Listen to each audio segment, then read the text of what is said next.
Ils croyaient que personne ne verrait rien. Ils pensaient pouvoir fuir avec l'essentiel, laisser le pays dans la poussière, pendant que s'envoleraient, chargés d'or, vers une vie de luxe et d'oubli.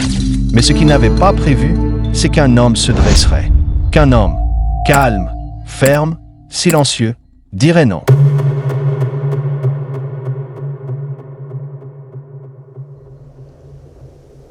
Le 3 juin, au petit matin, dans une zone jugée neutre, un convoi militaire suspect est intercepté. 3 camions. Aucun marquage. Aucun plan de route officiel. Les plaques sont falsifiées. À bord, une cargaison étrange, des caisses.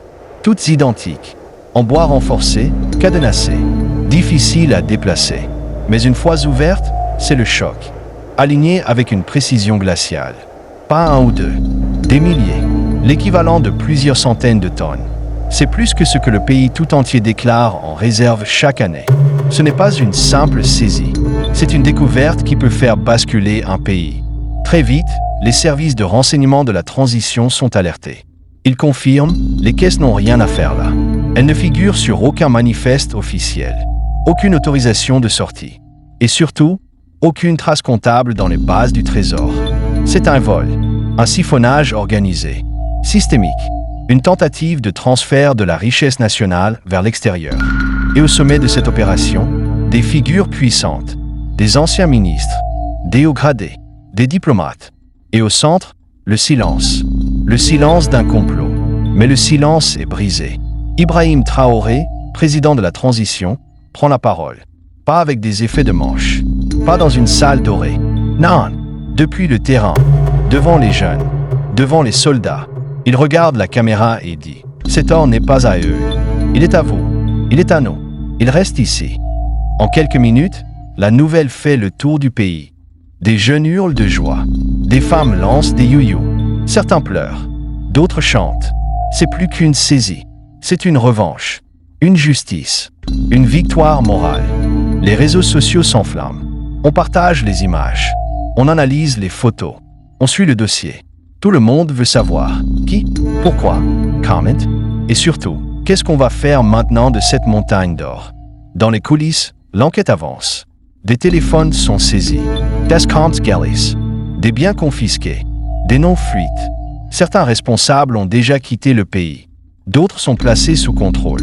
Et ce qui est révélé est effrayant. L'opération était planifiée depuis au moins 9 mois. Des rendez-vous secrets avaient lieu à l'étranger. Des sociétés écrans ont été créées. L'or devait être stocké dans des coffres à Dubaï, Genève ou dans des ports-francs africains. Le but ? Financer des exils dorés, ouvrir la voie à des retraites fastueuses, organiser des campagnes médiatiques contre la transition, acheter des voix et surtout, empêcher le peuple de reprendre le contrôle. Mais ce plan a échoué, car une poignée d'hommes et de femmes, loyaux à la patrie, ont résisté. Et au sommet de cette chaîne, un homme, Ibrahim Traoré. Froid, stratège, déterminé. Il sait ce que cela signifie. Il sait qu'il a franchi une ligne. Ce qu'il vient de faire, peu de chefs d'État oseraient. Il a touché aux poches de ceux qui se croient intouchables. Il a arraché des milliards aux mains de ceux qui pensent tout acheter.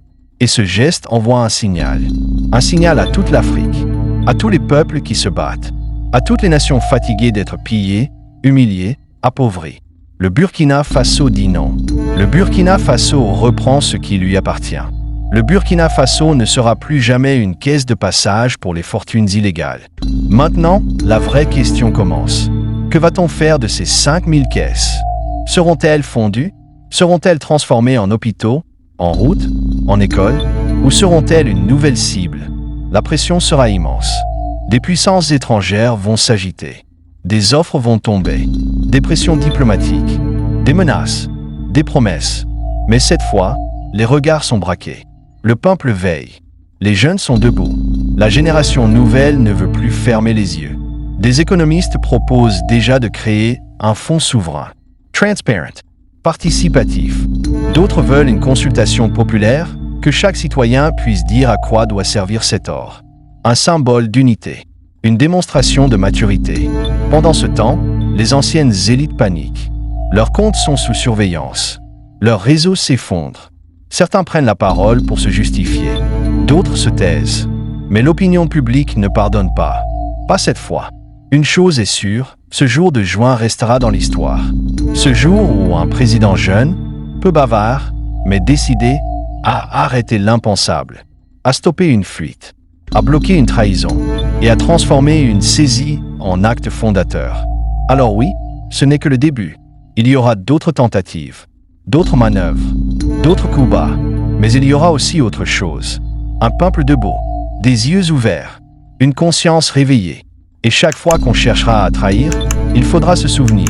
Un jour, 5000 caisses d'or ont été récupérées. Non pas par hasard, mais parce qu'un homme a dit non, parce qu'un peuple a dit stop, parce qu'une nouvelle ère a commencé. Et ça, personne ne pourra l'arrêter.